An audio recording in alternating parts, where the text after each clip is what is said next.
things should have been done, a little bit more, they should organize the way plantations are, big pine plantations, there is just too much wild things growing everywhere that there's no control. So I think that should be done before the fire. Once the fire is here, Let's go to Offenbach in Germany and speak to Stefan Rosner, who's the head of the Regional Climate Monitoring Division at Germany's Weather Service. Stefan, thank you so much for your time.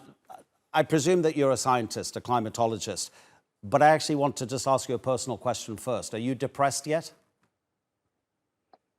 Well, no, not depressed. It's what we expected for a long time to happen. Climate change is not a new feature. We know this since several decades. And if you look at the early IPCC reports, you will find out that what's happening now, it has already been predicted decades ago.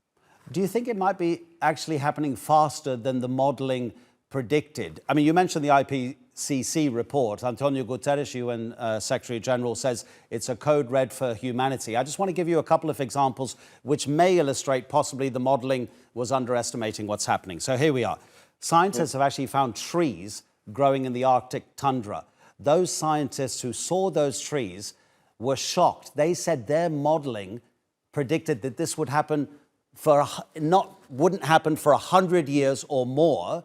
And then we have also new research indicating that it's unlikely that human beings will be able to resist the severity of diseases which are coming due to the climate crisis.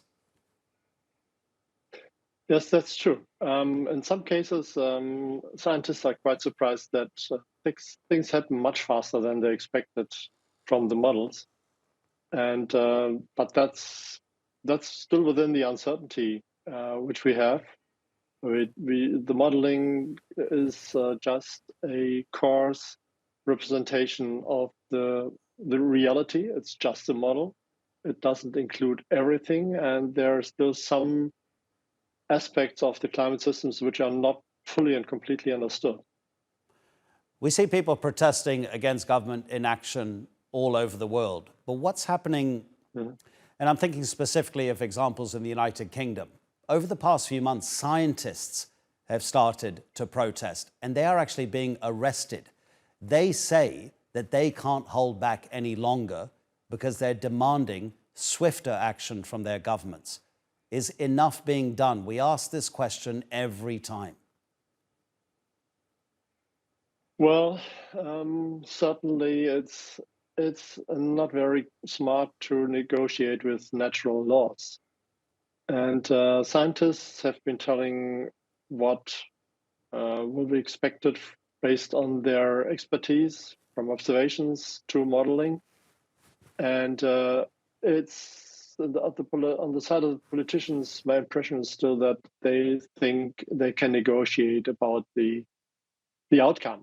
And their nature doesn't negotiate. It simply follows its laws. And we should be very conscious of that. And also take into account that our models might still be too weak.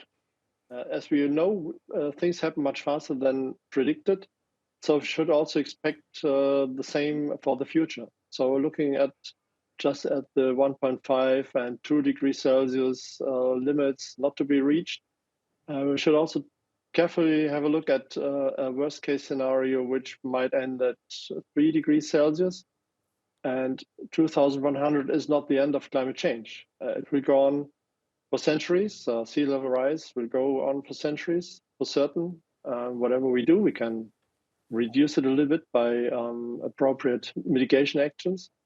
But in principle, we need to be conscious that in worst case scenarios, certain economic systems, ecological systems could fail, which are very important for us.